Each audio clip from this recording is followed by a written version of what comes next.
ہمارے سامنے جو سوالات ہیں ان سوالات میں سے پہلا جو سوال آپ کے سامنے پیش کرنا ہے وہ سوال اس حوالے سے ہے کہ دو سوالات ہیں، میں دونوں سوال کا خلاصہ آپ کے سامنے پیش کر دوں، اس کے بعد انشاءاللہ اس کا جواب۔ دیکھیے، ایک سوال تمہارے سامنے یہ ہے، اور یہ سوال حقیقت میں جو اس سے پہلے والا جو ورکشاپ آپ کے سامنے ہوا تھا تقریباً 2 مہینے پہلے، اس سلسلے کا آخری سوال یہ تھا جو شاید آپ کے سامنے آ سکا یا نہیں آ سکا، لیکن اس کو بھی اور آج کا جو پہلا سوال ہے وہ انشاءاللہ تبارک و تعالیٰ آپ کے سامنے دونوں سوالات ملتے جلتے ہیں اور اس کا خلاصہ آپ کے سامنے آئے گا۔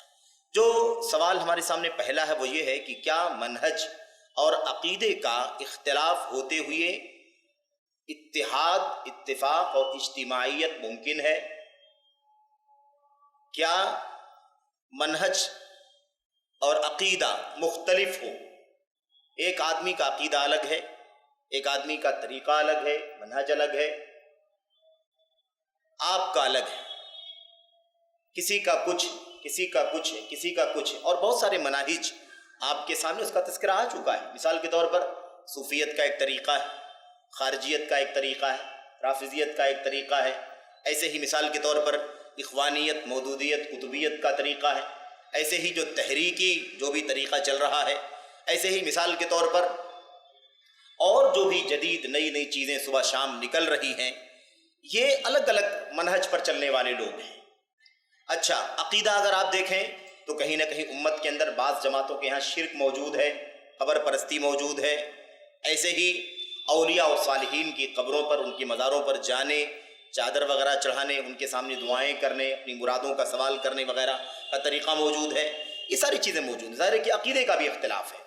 تو عقیدے کا اختلاف اور منہج کا اختلاف ہوتے ہوئے کیا ہم سب متحد ہو سکتے ہیں؟ یہ سوال حقیقت میں بہت اہم ہے۔ اس کی وجہ کیا ہے؟ اس کی وجہ یہ ہے کہ آج آپ بہت سارے لوگوں کی طرف سے یہ نعرہ سنتے ہیں کہ مسلمانوں میں اتحاد نہیں ہے، مسلمان کو متحد ہو جانا چاہیے۔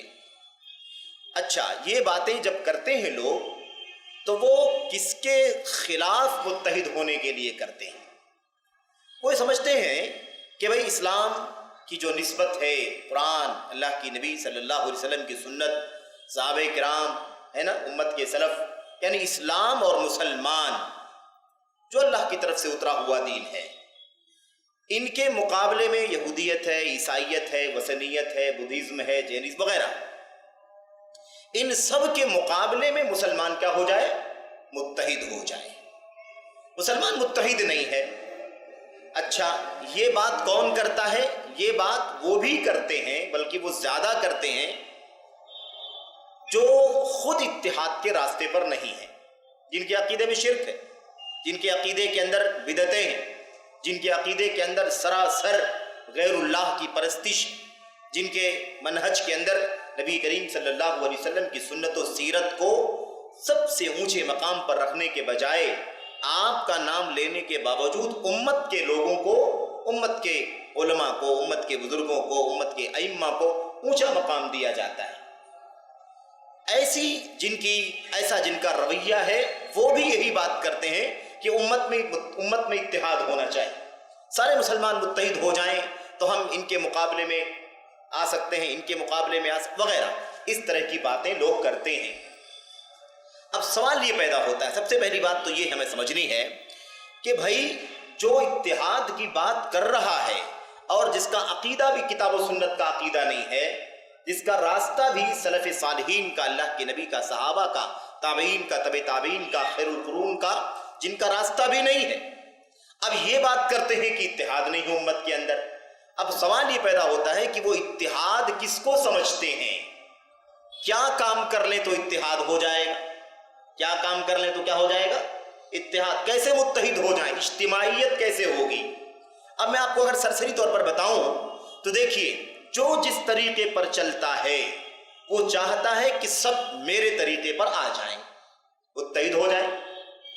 میرے بھائیوں، قبر پرستی، مزارات ہے نا، ایسے ہی اولیاء، صالحین، بزرگوں، نبیوں، ولیوں کے سامنے ہاتھ پھیلانا، ایسے ہی ان کے تربتوں پر جانا، ان کے آستان وغیرہ، جو یہ رویہ چل رہا ہے، اسلام سے نسبت رکھنے والا یہ طبقہ یہ کہتا ہے، یہ سمجھتا ہے کہ سب لوگوں کو ایسے ہی کرنا چاہیے، سب لوگ اسی پر متفق ہو جائیں، سب لوگ اسی پر جمع ہو جائیں تو اتحاد ہو جائے. سمجھ رہے ہیں؟ اچھا، جو لوگ تحریکی ہیں، تحریکی مودودی قطبی ہے نا، ایسے ہی اخوانی، یہ لوگ سمجھتے ہیں کہ سب لوگ اکٹھا ہو جائیں، رافضی رافضی رہے، شیعہ شیعہ رہے، قبر پرست قبر پرست رہے، مقلد مقلد رہے، یہودی یہودی رہے، عیسائی عیسائی رہے، وہ ان کو بھی شامل کر لیتے ہیں، سب کو شامل کر لیتے ہیں. بس وہ یہ کہتے ہیں کہ آؤ سب لوگ، ہم لوگ ایک جگہ پر جمع ہو جائیں، سب لوگ کسی کے خلاف اکٹھا ہو کر کے الائنس کر لیں، ایسا کر لیں تو متحد ہو جائیں گے. وہ طبقہ جو رافضیوں کا ہے وہ کہتا ہے کہ آل بیت رسول کے بارے میں ہمارا جو عقیدہ ہے اس عقیدے پر سب لوگ آ جائیں تو امت میں اتحاد ہو جائے گا، ہے کہ نہیں؟ مقلدین کا جو طبقہ ہے، امام ابو حنیفہ کے مقلدین، امام مالک کے، امام شافعی کے، امام احمد بن حنبل کے، یہ جو مقلدین کا طبقہ ہے یہ کہتا ہے، یہ سمجھتا ہے، حنفی سمجھتا ہے کہ سارے حنفی ہو جائیں اتحاد ہو جائے گا، سارے مالکی ہو جائیں اتحاد ہو جائے گا، شافعی چاہتا ہے سارے شافعی ہو جائیں اتحاد ہو جائے گا، حنبلی چاہتا ہے سارے حنبلی ہو جائیں، امت میں کیا ہو جائے گا؟ اتحاد ہو جائے گا. اب یہ لوگوں کا طریقہ ہے، یہ لوگوں کا طریقہ ہے. سوال یہ پیدا ہوتا ہے کہ کیا اجتماعیت اور اتحاد ان میں سے کسی بھی راستے پر ہو سکتا ہے؟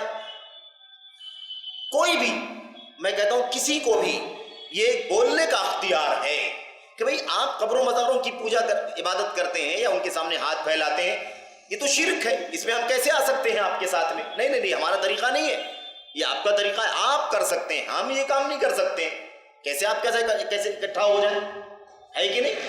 ایسے ہی جو رافضی ہے وہ آل بیت رسول ہے نا، حضرت محمد رسول اللہ صلی اللہ علیہ وسلم، حضرت علی، حضرت فاطمہ، حضرت حسن، حضرت حسین، اور جو آل بیت رسول جو بھی ہیں، 12 امام معصوم ہیں، حسن عسکری فلاں فلاں وغیرہ وغیرہ، وہ یہ کہتا ہے کہ آؤ اس راستے پر متحد ہو جاؤ. بھئی میں یہ کہوں گا کہ یہ آپ لوگوں نے ساری امت کو چھوڑ دیا، ابو بکر کو چھوڑا، عمر کو چھوڑا، عثمان کو چھوڑا، آپ نے چوتھے خلیفہ حضرت علی کو پکڑ لیا اور ان کے خاندان کو آپ سب سے اونچا سمجھتے ہو. ہمارے نبی نے یہ کہا ہے کہ ابو بکر صدیق کا مقام سب سے اونچا ہے، اس کے بعد عمر بن خطاب کا ہے، عثمان غنی کا ہے، تو آپ لوگوں نے ان کو کیوں چھوڑ دیا؟ ان کا کیا جرم ہے، ان کی کیا غلطی ہے؟ ہم لوگ آپ کے طریقے پر تو اکٹھا نہیں ہو سکتے ہیں. ہمارا عقیدہ ہے کہ امت میں نبیوں کے بعد سب سے اونچا مقام ابو بکر صدیق رضی اللہ تعالیٰ عنہ کا ہے، تو کیا ہم اس کو چھوڑ کے آپ کے عقیدے پر آ جائیں؟ نہیں نہیں، اس پر نہیں آ سکتے، ہم اتحاد نہیں ہوگا، ہے کہ نہیں؟ اچھا، ہم لوگ جو کتاب و سنت اور سلف صالحین کے طریقے پر چلنے والے ہیں، الحمدللہ ہمارے نزدیک جہاں تک رہی بات اماموں کی، تو ابو حنیفہ، مالک، شافعی، احمد بن حنبل رحمۃ اللہ علیہ مجمعین اور سارے ائمہ ہمارے یہاں سب محترم ہیں، قابل احترام ہیں، قابل عزت ہیں. ہم سب کی کتابوں کو پڑھتے ہیں، سب کی علمی خدمات کو، سب کی قربانیوں کو ہم دیکھتے ہیں، سمجھتے ہیں، پڑھتے ہیں. ہم کسی کے ساتھ ایسے نہیں جڑتے ہیں کہ یہی ہمارا ہے بقیہ سب ہمارے نہیں ہیں. ایسا ہم کسی کے ساتھ سلوک نہیں کرتے اور نہ اس کو ہم جائز سمجھتے ہیں. ایسا ہم صرف ایک شخصیت کے بارے میں سمجھتے ہیں بس، اور وہ ہے محمد الرسول اللہ صلی اللہ علیہ وسلم، کہ بھئی کسی اور کے پیچھے ہم نہیں چل سکتے. لیکن کسی امتی کے بارے میں ہم سوچیں ہمارا طریقہ نہیں، تو ہم یہ کہتے ہیں. اب مالکی اگر ابو حنیفہ کا ماننے والا کہے کہ سب متحد ہو جاؤ، مالکی کہے گا نہیں ہمارا طریقہ تو یہ، شافعی کہے گا ہمارا طریقہ یہ، حنبلی کہے گا ہمارا طریقہ یہ، کیسے متحد ہو جائے؟ یہی جواب لوگ مالکی کا دیں گے، بقیہ 3 لوگ، یہی جواب لوگ شافعی کا دیں گے، بقیہ 3 لوگ، یہی جواب لوگ حنبلی کا دیں گے، بقیہ 3 مسلک والے. ہمارا مسئلہ یہ کہ ہم سارے علماء، سارے ائمہ کو احترام کی نظر سے دیکھتے ہیں، کسی کی آنکھ بند کر کے تقلید نہیں کرتے، جس کی بات بھی دلیل کے قریب ہوتی ہے الحمدللہ اس کو ہم پیشانی پر سجا لیتے ہیں. اس لیے نہیں فالو کرتے ہیں کہ اس امام کا مسلک ہے، اس لیے فالو کرتے ہیں کہ یہ نبی کا طریقہ ہے اور اس امام کی بات نبی کے طریقے سے میل کھاتی ہے. ہمارے ہاں بیس محمد الرسول اللہ صلی اللہ علیہ وسلم کا طریقہ ہوتا ہے. جس امام کی بات اس سے قریب ہوتی ہے ہم اس کی بات کو لے لیتے ہیں. اس لیے لیتے ہیں کہ اس کی بات سنت کے مطابق، اس لیے نہیں لیتے ہیں کہ ہم چونکہ فلاں امام سے نسبت رکھتے ہیں اس لیے فلاں امام کا مسلک سنت کے مطابق ہے تو ہم اس امام کو لے رہے ہیں تو ہم اس کو مانیں گے۔ بہت سارے لوگ ہیں اس لیے کسی سنت پر عمل کرتے ہیں کیونکہ وہ ان کے امام کا طریقہ ہے۔ بہت سارے لوگ ہاتھ اس لیے سینے پر باندھتے ہیں کہ امام شافعی کا مسلک ہے، پیر اس لیے، ایک مثال کے طور پر، یہاں بات منہج کی چل رہی ہے، عقیدے کی چل رہی ہے، لیکن مثال جو عوام کو سمجھنے کے لیے آسانی ہے۔ یہ لوگ کہتے ہیں کہ ہم ہاتھ اس لیے باندھتے ہیں امام شافعی کا مسلک، پیر اس لیے ملاتے ہیں کہ امام شافعی کا مسلک ہے، آمین زور سے اس لیے کہتے ہیں کہ امام شافعی کا مسلک ہے کہ نہیں؟ ہمارا یہ طریقہ بھی نہیں ہے۔ ہم اس لیے ہاتھ اوپر باندھتے ہیں کہ یہ نبی کا طریقہ ہے، اس لیے پیروں سے پیروں کو ملاتے ہیں کیونکہ یہ نبی کا طریقہ ہے، ہم اس لیے آمین زور سے کہتے ہیں کہ نبی کا طریقہ ہے۔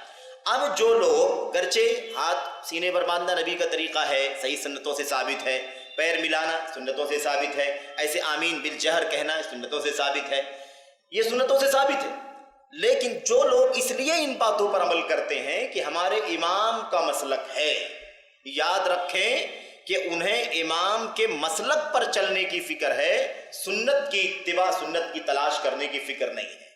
تو وہ یہ سمجھ لینا چاہیے کہ یہ بھی اتباع سنت نہیں ہے، یہ بھی منہج نہیں ہے، یہ بھی سنت کا طریقہ نہیں ہے۔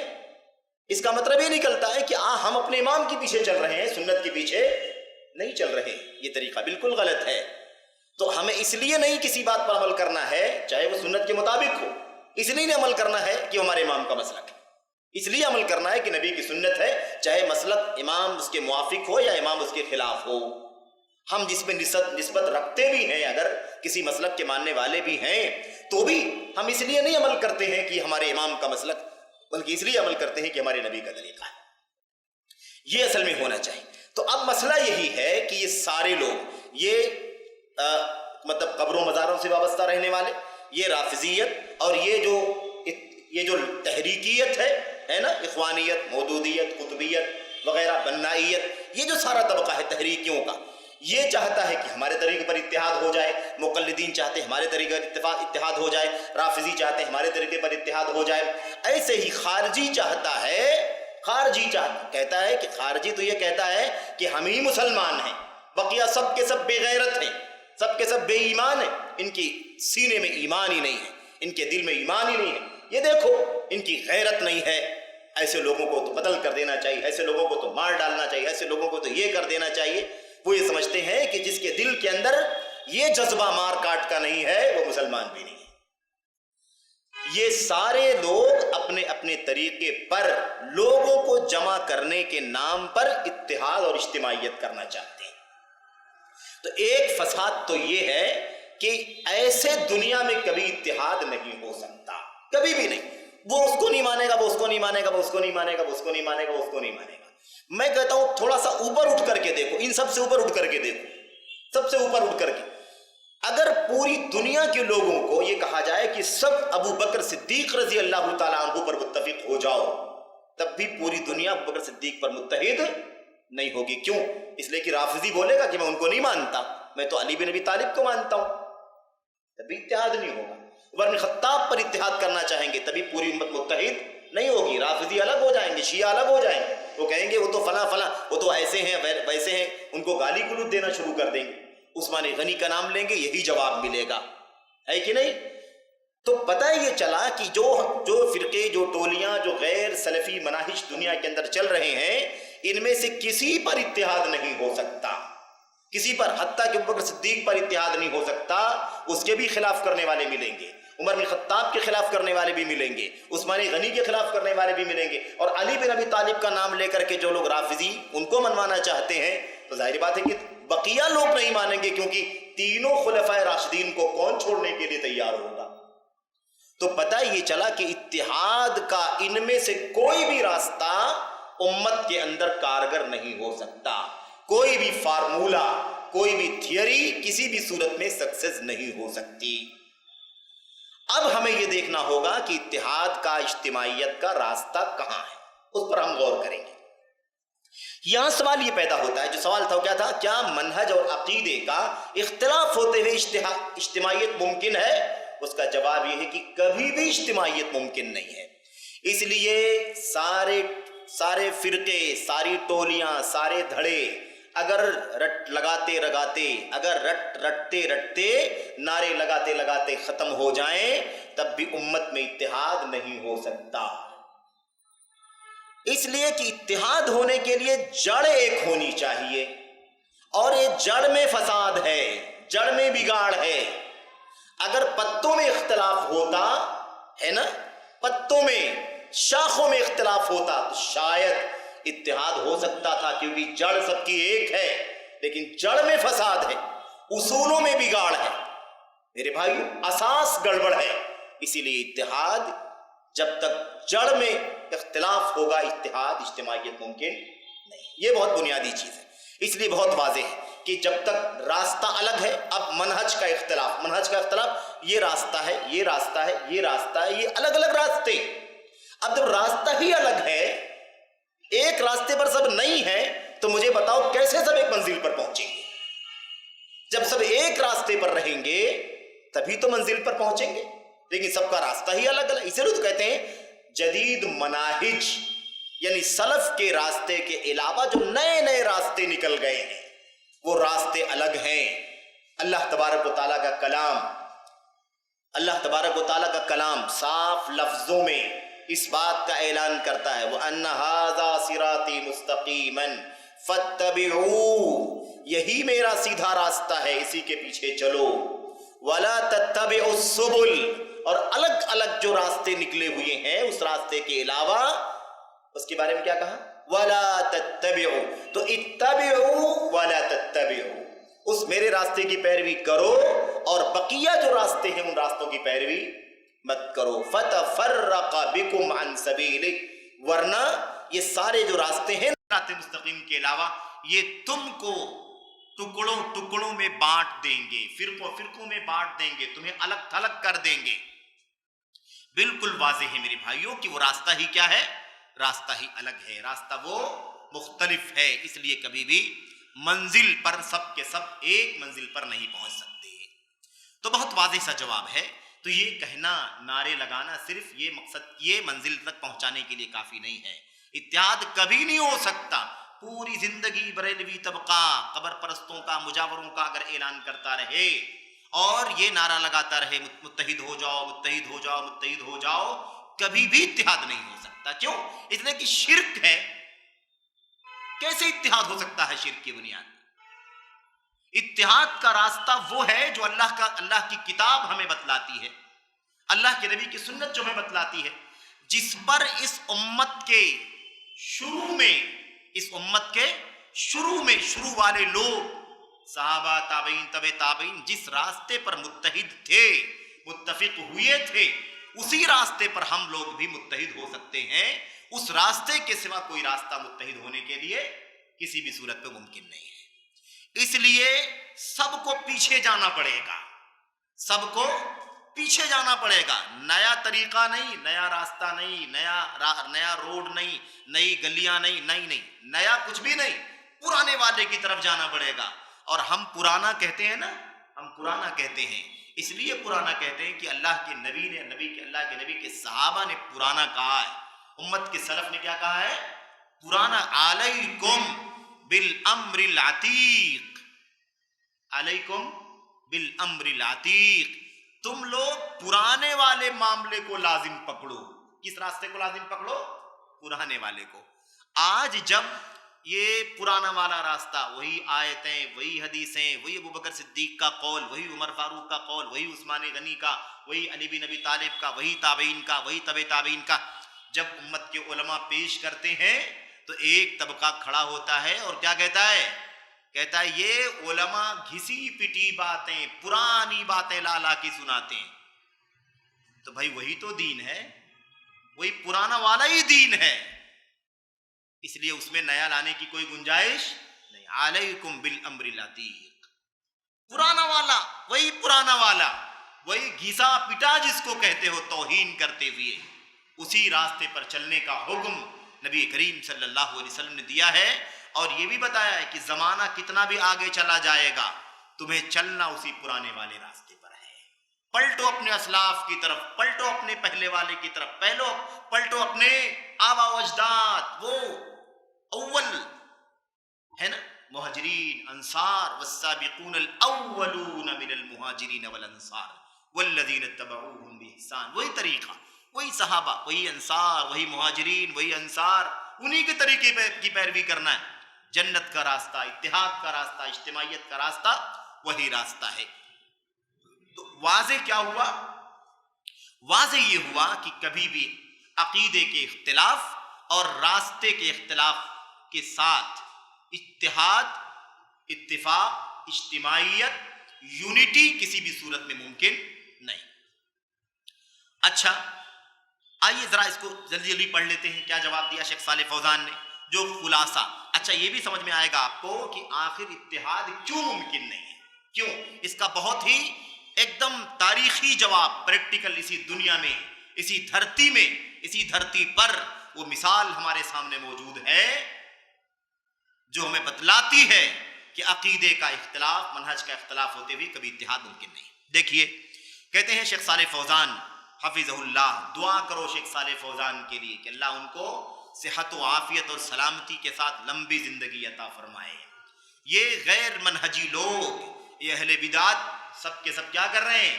ان کے مرنے کی تمنا کر رہے ہیں، مرنے کی دعائیں کر رہے ہیں. کیوں؟ اس لیے کہ میرے بھائیو اس وقت دنیا، عالم اسلام کے مجاہدین میں سے تو ساری دنیا کو خالص توحید، خالص سنت اور نبی کے صحابہ کا طریقہ، صحابہ تابعین طبع تابعین کا طریقہ لوگوں کو بتلا رہے ہیں، اس کی تعلیم دے رہے ہیں. اس لیے وہ لوگوں کے گلے کی ہڈی بنے ہوئے ہیں.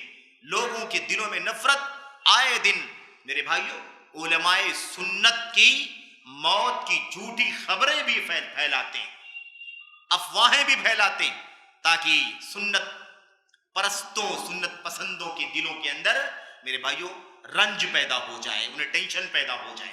یہ ہمیشہ اس طریقہ رہا ہے اہل بدعت کا، ہمیشہ اس طریقہ رہا. خیر، شیخ صالح فوزان کہتے ہیں منہج و عقیدے کا اختلاف ہوتے ہوئے اجتماعیت ممکن نہیں، اجتماعیت ممکن نہیں ہے. وجہ، جواب، دلیل. کہتے ہیں اس کی سب سے بہتر دلیل، اس کی سب سے بہتر دلیل کیا ہے؟ رسول اللہ صلی اللہ علیہ وسلم کی بعثت سے پہلے عرب کی صورتحال، جب نبی کریم صلی اللہ علیہ وسلم نبی بنا کر کے نہیں بھیجے گئے تھے نا، اس سے پہلے عرب کی کیا حالت تھی؟ عرب کی کیا سب متحد تھے، متفق تھے یا نہیں تھے؟ اجتماعیت تھی کہ نہیں تھی؟ اتحاد تھا کہ نہیں تھا؟ نہیں تھا. اتنے جھگڑے، اتنے اختلاف، خون خرابہ، مار داڑ، دور تو دور، اجنبی تو اجنبی، بھائی بھائی کا خون کا پیاسا، باپ بیٹے کا، بیٹا باپ کا خون پیاسا، رشتہ دار میرے بھائیوں کنبے قبیلے آپس میں لڑتے کٹتے تھے. یہ صورتحال تھی. اللہ تبارک و تعالیٰ نے نبی کریم صلی اللہ علیہ وسلم کو بھیج کے توحید کا سبق پڑھا کے، سنت کا منہج بتا کے ان سارے عرب کے لوگوں میں اتحاد پیدا کر دیا کہ نہیں کر دیا؟ اگر عقیدے کے بگاڑ، عقیدے کے اختلاف، منہج کے اختلاف کے ہوتے ہوئے اتحاد ممکن ہوتا، پاسبل ہوتا، تو عرب کے لوگ متحد ہوتے کہ نہیں ہوتے؟ عرب کے لوگوں میں اختلاف نہیں رہتا بھائی، سب متحد ہوتے، لیکن متحد نہیں تھے. اتنا اختلاف تھا کہ اسے بیان نہیں کیا جا سکتا. کیا فرمایا آگے؟ کہتے ہیں کہ نبی کریم صلی اللہ علیہ وسلم کی بعثت سے پہلے عرب کی ناقابل بیان صورتحال، ناقابل بیان صورتحال کہ وہ فرقوں ٹولیوں میں بٹے ہوئے تھے، ایک دوسرے کے برسر پیکار تھے، یعنی ایک دوسرے کے مقابلے میں لڑائی کے لیے تیار رہتے تھے. لیکن جیسے ہی اسلام داخل ہوا، جیسے ہی وہ اسلام میں داخل ہوئے، شرک سے توبہ کیا، کفر سے توبہ کیا، خرافات سے توبہ کیا، ظلم سے توبہ کیا، اور منمانی باپ دادا کے اپنے منمانی راستے پر چلنے سے توبہ کیا، باپ دادا کے راستے پر چلنے سے توبہ کیا. کیا ہوا بھائی؟ کیا ہوا؟ ہوا یہ کہ اللہ کے فضل و کرم سے وہ سارے عرب کے لوگ الحمدللہ متحد ہو گئے، متفق ہو گئے. اللہ کے نبی اللہ تبارک و تعالیٰ نے ان کا نقشہ کھینچا ہے قرآن کریم کے اندر. اللہ تعالیٰ فرماتا ہے، تو شیخ صالح فوزان کہتے ہیں جو ہی اسلام میں داخل ہوئے، پرچم توحید کے سائے کے نیچے آئے، توحید کے جھنڈے کے نیچے آئے، ان کا عقیدہ اور منہج ایک ہو گیا، وہ متحد ہو گئے. اور متحد نہیں ہوئے بلکہ چند ہی سالوں میں ان کی اپنی حکومت قائم ہو گئی. فتح مکہ کے ساتھ حکومت قائم ہوئی کہ نہیں قائم ہوئی؟ فتح مکہ کے ساتھ الحمدللہ مکے کے اندر توحید و سنت کی حکومت قائم ہو گئی. سب ایک توحید، ایک سنت، ایک طریقہ، ایک نہج پر سب کے سب متحد ہو گئے. یہی لوگ اسلام سے پہلے، اللہ کے نبی کے بعثت سے پہلے، اللہ تعالیٰ کیا فرماتا ہے؟ اللہ فرماتا ہے اسی نعمت کا تذکرہ کرتے ہوئے، اتحاد کی نعمت جو توحید کے ذریعے سے آئی تھی، اتحاد کی نعمت جو نبی کے ذریعے سے آئی تھی، اللہ تعالیٰ فرماتا ہے وَاذْكُرُوا نِعْمَةَ اللَّهِ عَلَيْكُمْ إِذْ كُنْتُمْ أَعْدَاءً فَأَلَّفَ بَيْنَ قُلُوبِكُمْ فَأَصْبَحْتُمْ بِنِعْمَتِهِ إِخْوَانًا. اللہ نے فرمایا اس اللہ کی نعمت کو یاد کرو، اللہ کی اس نعمت کو یاد کرو کہ جب تم آپس میں ایک دوسرے کے دشمن تھے. ایک دوسرے کے کیا تھے؟ اعداء، دشمن تھے.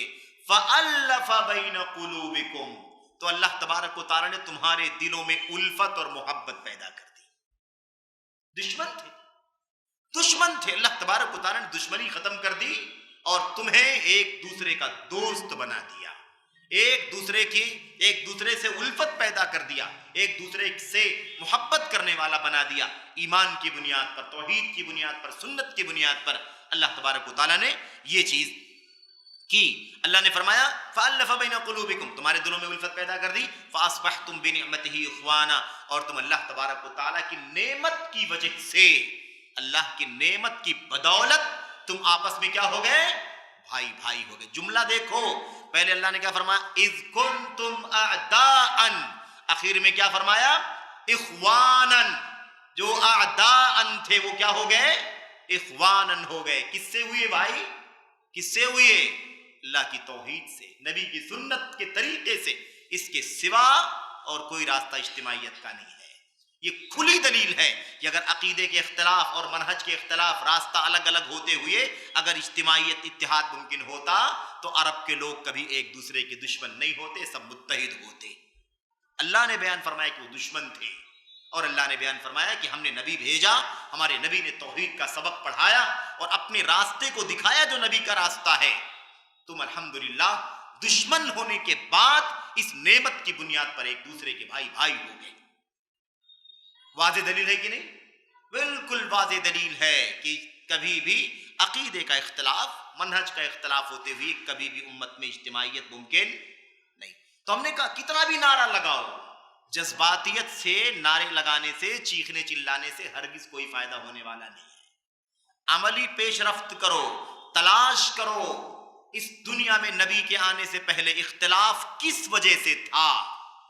اختلاف کس وجہ سے تھا؟ اختلاف کی وجہ کیا تھی؟ کیا نہیں تھا بھائی عرب میں؟ عرب میں آخر کیا نہیں تھا؟ دولت تھی کہ نہیں تھی؟ دولت موجود تھی، ہے کہ نہیں؟ لوگوں کے کنبے موجود تھے، قبیلے موجود تھے، خاندان موجود تھے، برادریاں موجود تھی، شادی بیاہ ہوتے تھے، سب کچھ تھا. لیکن گڑبڑی کہاں تھی؟ فساد کہاں تھا؟ توحید رخصت ہو چکی تھی، سنت کا کہیں پتہ نہیں تھا. اللہ کے نبی حضرت ابراہیم خلیل اللہ علیہ السلام کی جو دعوت توحید تھی، حضرت اسماعیل کی جو دعوت توحید تھی، اور باپ بیٹے ابراہیم اور اسماعیل علیہ السلام کا جو طریقہ تھا، اس طریقے کو جس کو منہج کہتے ہیں، یہ طریقہ اور عقیدہ توحید، اس کو عرب کے لوگوں نے چھوڑ دیا تھا، سب بھلا دیا تھا، اور نئے نئے طریقے لوگوں نے ایجاد کر لیے. پوجنے کے لیے سینکڑوں بتوں کو بنا لیا، پوجنے کے لیے سینکڑوں بتوں کو، مورتیوں کو، دیوی دیوتاؤں کو، اوثان کو، اصنام کو کھڑا کر لیا تھا. لات، منات، عزا، ہبل، بڑے بڑے، اور گلی گلی میں، گھر گھر میں، بیڈ روم میں، اور سفر کے لیے نکلتے تو تھیلے تھیلے میں ان کے بت ہوا کرتے تھے. سمجھ رہے ہیں نا؟ اس لیے اتحاد کبھی بھی ممکن نہیں تھا. یہی گڑبڑی تھی. اور جیسے نبی نے آ کر کے توحید کا سبق پڑھایا اور جیسے ہی اسلام میں داخل ہوئے، توحید خالص کا عقیدہ اپنایا، الحمدللہ وہ جو دشمن تھے وہ آپس میں بھائی بھائی ہو گئے. یہ ہے دلیل. ایسے ہی اللہ کے نبی صلی اللہ علیہ وسلم کو اللہ نے مخاطب کر کے فرمایا، اے نبی، یہ ہماری نعمت ہے، ہمارا احسان ہے کہ ہم نے آپ کو بھیج کر کے توحید کا سبق پڑھایا، آپ کی امت کے لوگوں کو، اپنے بندوں کو. اللہ کے فضل و کرم سے ان کے دلوں کے اندر الفت پیدا ہو گئی اور ان کا اختلاف، انتشار، دشمنی ختم ہو گئی اور یہ دوست بن گئے، بھائی بھائی بن گئے۔ اگر آپ اس کام کے لیے، یہ بھی سنو، یہ ہے منہج، یہ بھی کیا ہے؟ یہ بھی منہج۔ کس چیز کا منہج ہے؟ اتحاد کا منہج، اجتماعیت کا منہج۔ راستہ کون سا ہے اجتماعیت کا؟ سمجھنے کی ضرورت ہے۔ اللہ تبارک و تعالیٰ نے اس بات کو واضح کر دیا ہے۔ کوئی بھی تھیوری، یعنی کوئی بھی طاقت استعمال کر لو، کسی بھی طرح سے، کسی بھی صورت میں اتحاد ممکن نہیں تھا۔ اللہ نے کیسے بیان فرمایا؟ اندازہ تو لگاؤ، اللہ کا کلام کتنا عظیم ہے۔ اللہ فرماتا وَلَوْ لَوْ أَنفَقْتَ، سنیے، اور ہم کو نہیں فرمایا، کسی اور کو نہیں فرمایا، صحابہ کو نہیں، نبی کریم صلی اللہ علیہ وسلم کو اللہ نے فرمایا لو انفقت ما فی الارض جميعا ما الفت بین قلوبہم ولکن اللہ الف بینہم انہ عزیز حکیم۔ اللہ تبارک و تعالیٰ نے فرمایا نبی صلی اللہ علیہ وسلم کو مخاطب کر کے، اے نبی، آپ کے لیے، کس کے لیے ہے؟ نبی صلی اللہ علیہ وسلم کے، لو انفقت ما فی الارض جميعا، اگر آپ جو کچھ روئے زمین میں ہے، جو کچھ زمین میں ہے، دنیا میں جو کچھ ہے، اگر آپ سب خرچ کر دیتے تب بھی آپ اتحاد اور اجتماعیت پیدا نہیں کر پاتے۔ اللہ، آپ اللہ کا کلام دیکھو، اللہ نے یہ نہیں فرمایا کہ اگر آپ روئے زمین کی دولت یعنی پیسہ خرچہ کر دیتے تب بھی آپ اتحاد پیدا نہیں کر پاتے۔ اللہ نے اس کو کیا کر دیا؟ اللہ نے اس کو مجمل رکھا۔ جو کچھ روئے زمین میں ہے سب خرچ کر دیتے، کیا مطلب؟ ساری انرجی لگا دیتے، سارے حوالے دے دیتے، کنبے قبیلے کا نام لیتے، برادری کا نام لیتے، تھیوری پیش کرتے، کوئی بھی الگ سے نظریہ لے کر کے آتے، کچھ بھی کرتے، جو کچھ بھی دنیا میں ہے اگر آپ سب خرچ کر دیتے تب بھی آپ ان کے دلوں میں الفت پیدا نہیں کر پاتے۔ اللہ اکبر۔ لیکن اللہ تبارک و تعالیٰ نے اپنے فضل و کرم سے آپ کے ذریعے دنیا میں توحید کا پیغام بھیجا اور آپ کی سنت کو عمل کرنے کا حکم دے دیا۔ اس کے ذریعے سے اللہ تعالیٰ نے ساری دنیا میں کیا کر دیا؟ اتحاد پیدا کر دیا۔ اب آپ بات سمجھ سکتے ہیں، بڑی وضاحت سے لوگوں کو بتلا سکتے ہیں کہ کسی بھی صورت میں تم اتحاد پیدا نہیں کر سکتے۔ ساری تھیوری، ساری انرجی، سارا جو کچھ بھی آپ کے پاس فارمولہ ہے، مودودی فارمولہ لاؤ، تبلیغی فارمولہ لاؤ، قبر پرستوں کا فارمولہ لاؤ، تحریکوں کا فارمولہ لاؤ، قطبی فارمولہ لاؤ، کوئی بھی فارمولہ لے کر کے آؤ، کسی بھی فارمولے سے امت میں اتحاد، اجتماعیت ممکن نہیں ہے۔ اتحاد کا ایک ہی راستہ ہے، بس وہ راستہ کیا ہے؟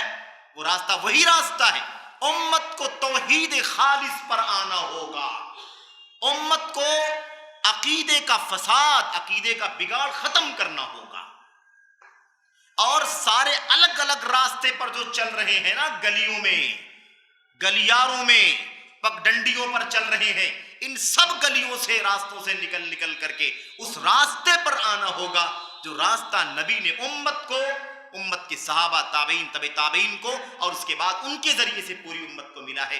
اس راستے پر آنا ہوگا، اپنی اپنی گلیوں کو، اپنے اپنے منہج کو، اپنے اپنے راستے کو چھوڑ کر کے اس راستے پر آنا ہوگا جو راستہ نبی کا، نبی کے صحابہ، تابعین، تبع تابعین کا راستہ ہے، تب جا کر کے اتحاد ہو پائے گا۔ اس تھیوری کے سوا، اس فارمولے کے سوا جو قرآن کا فارمولہ ہے، اللہ کے نبی صلی اللہ علیہ وسلم کا فارمولہ ہے، اس کے علاوہ اتحاد اور اجتماعیت کسی بھی صورت میں ممکن نہیں ہے۔ اس لیے اگر کوئی آپ کو بڑی عقیدت سے، بڑی محبت سے، بڑے جذبے سے آئے اور کہیں کھڑے ہو کر کے بات کرے امت میں اتحاد ہونا چاہیے، امت میں اتحاد ہونا چاہیے، تو آپ اس کو پکڑ کر کے بتلائیے کہ میرے بھائی، نعرے ورے لگانے سے اتحاد نہیں ہونے والا، بہت زیادہ جذبات میں آنے کی، بہت زیادہ یعنی دلچسپی دکھانے کی ضرورت نہیں ہے۔ اس کا جو اصل راستہ ہے اس راستے پر آنا ہوگا، ورنہ اتحاد ممکن نہیں ہے۔ تو یہ تو ایک مثال ہو گئی کہ اگر توحید و سنت کے بغیر، توحید و منہج رسول، مسلک رسول کے بغیر اگر اتحاد ممکن ہوتا تو اللہ کے نبی کے آنے سے پہلے عرب کے لوگ کیا ہوتے؟ متحد ہوتے۔ اچھا، اب ایک دوسرا نقطہ سمجھنے کی ضرورت ہے۔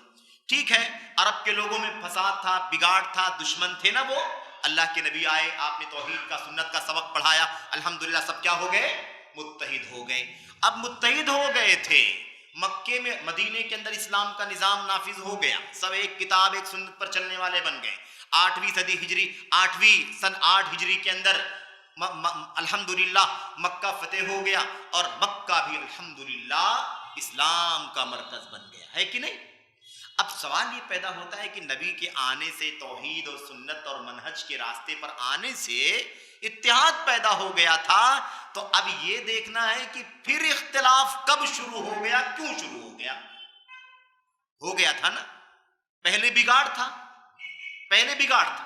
حضرت ابراہیم اور اسماعیل کے ذریعے سے توحید کا پیغام ملا, اس کو پھر چھوڑ دیے, پھر اختلاف پیدا ہو گیا, عرب کا حصہ, عرب کا علاقہ برباد ہو گیا.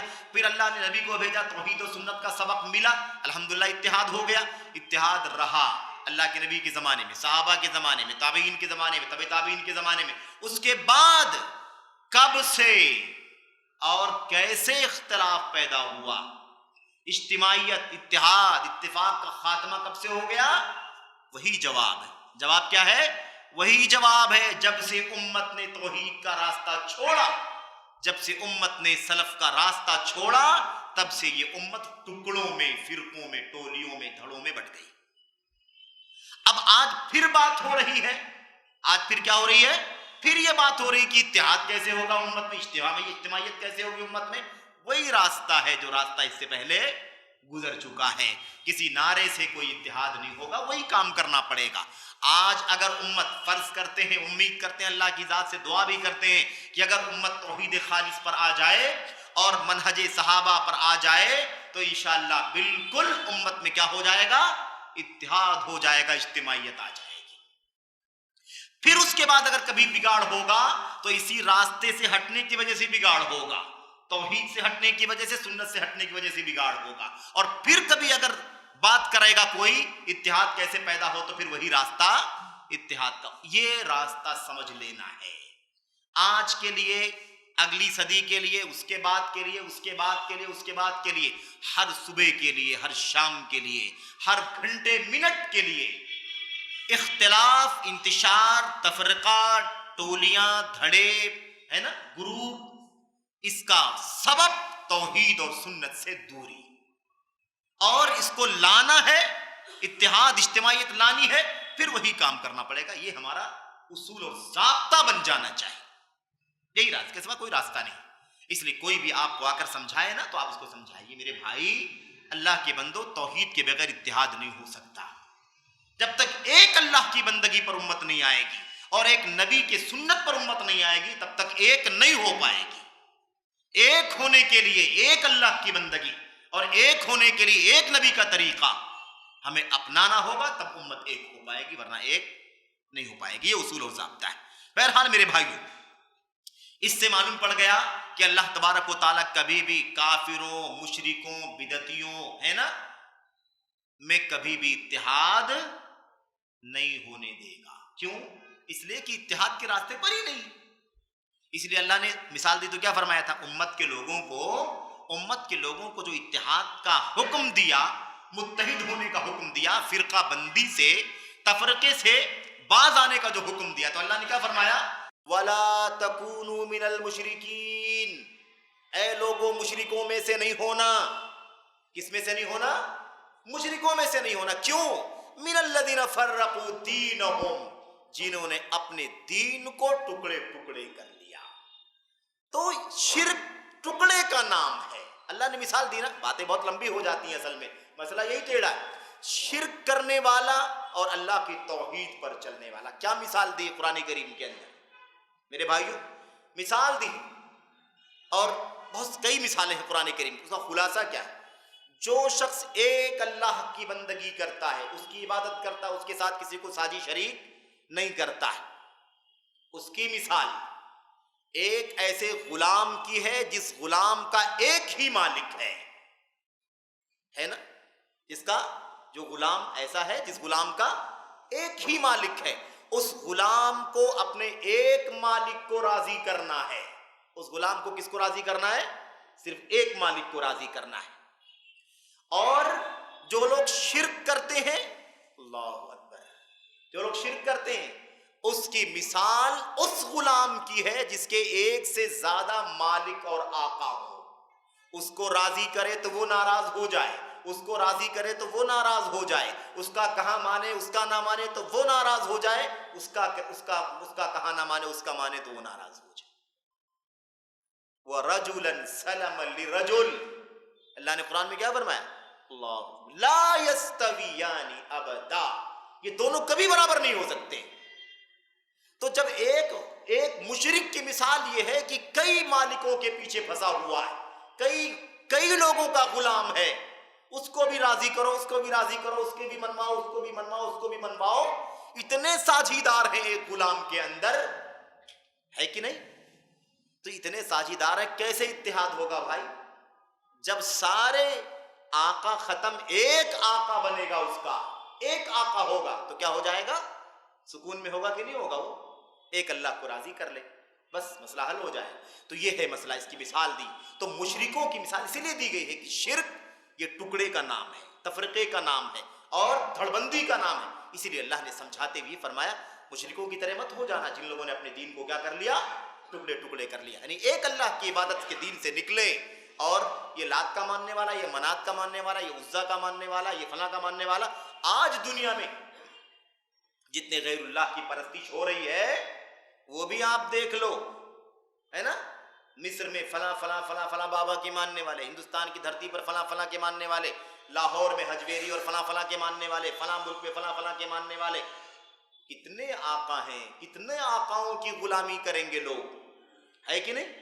اس لیے کبھی بھی ایسی صورت میں اتحاد نہیں ہو سکتا. یہی مثال ہے, اس لیے یہ بات اللہ تبارک و تعالیٰ نے واضح فرما دی. اچھا خیر, اس بات کو اللہ تبارک و تعالیٰ نے بڑی وضاحت سے اور بھی کئی جگہوں پر بیان فرمایا, اور ہمیں اس تفصیل میں بہرحال نہیں جانا ہے. یہ خلاصہ ہو گیا اس نقطے کا. اچھا, آج امت کے اندر جو ٹولیاں, جو جماعتیں, جو فرقے, اچھا ہم اس بات پر گفتگو کر چکے اس سے پہلے کہ دیکھو جماعت جو ہے نا وہ ایک ہی ہے. جماعت کیا ہے؟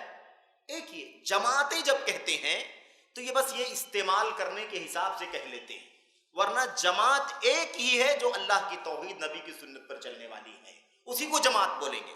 کیونکہ جماعت کا مطلب بھیڑ نہیں ہے, جماعت کا مطلب بھیڑ نہیں, بلکہ جماعت کا مطلب توحید پر, سنت پر جمع ہونا ہے, توحید اور سنت پر اکٹھا ہونا ہے. اب جو اس میں نہیں ہے, اس سے باہر ہے, وہ جماعت کیسے ہو سکتا ہے؟ وہ کیا ہوگا؟ وہ فرقہ ہوگا, وہ ٹولی ہوگی, وہ گروپ ہوگا, وہ دھڑ ہوگا, وہ حزب ہوگا, وہ پارٹی ہوگی, الگ الگ نام ہو سکتا ہے. لیکن جب جماعت کہا جاتا ہے نا, بہت ساری جماعتیں, تو یہ بس استعمال کرنے کے حساب سے کہا جاتا ہے, ورنہ اصل یہ ہے کہ جماعت ایک ہی ہے, بہت ساری جماعتیں نہیں ہو سکتی ہیں. جناب بات یہ چل رہی تھی کہ آج جو بھی فرقے, جو بھی ٹولیاں, جو بھی دھڑے دکھائی دے رہے ہیں, ان سب کا یہی حال ہے. کیا حال ہے؟ اگر آپ اس کے اندر داخل ہوں گے اور انصاف کے ساتھ, عدل کے ساتھ, اللہ کا خوف کرتے ہوئے, کسی بھی امتی کے لیے تعصب کیے بغیر, کسی بھی امتی کے لیے تعصب کیے بغیر, اگر انصاف کے ساتھ جتنے بھی مناہج, جتنے بھی گروہ سلف کے راستے کے علاوہ چلنے والے ہیں, سب کا اگر آپ مطالعہ کر کے دیکھیں گے تو آپ کو عقیدے کا فساد اور منہج کا فساد, یا عقیدے کا فساد یا منہج کا فساد آپ کو ضرور ملے گا. چیک کر کے دیکھو, چیک کر کے دیکھو, پتہ لگا کر کے دیکھو, آپ کو لازماً یا تو عقیدے کا منہج کا دونوں کا فساد ملے گا, یا کم از کم عقیدے کا فساد ملے گا, یا کم از کم منہج کا فساد ملے گا. اور یہ میں تقسیم کرنے کے لیے کہہ رہا ہوں, ورنہ یہ بھی طے ہے کہ جہاں عقیدے کا فساد ہے وہاں منہج کبھی ایک نہیں ہو سکتا, منہج کبھی ایک نہیں ہو سکتا, کیونکہ وہ عقیدہ ایک ہونا چاہیے, یہ بھی منہج کا حصہ ہے. یہ بھی کس کا حصہ ہے؟ منہج کا حصہ ہے کہ ساری دنیا کو ایک اللہ کی بندگی کرنی. تو عقیدے توحید میں منہج کیا ہونا چاہیے؟ وہی طریقہ جس طریقے پر اللہ کے نبی اور صحابہ چلتے رہے, ایک اللہ تبارک و تعالیٰ کی عبادت اور بندگی کا راستہ.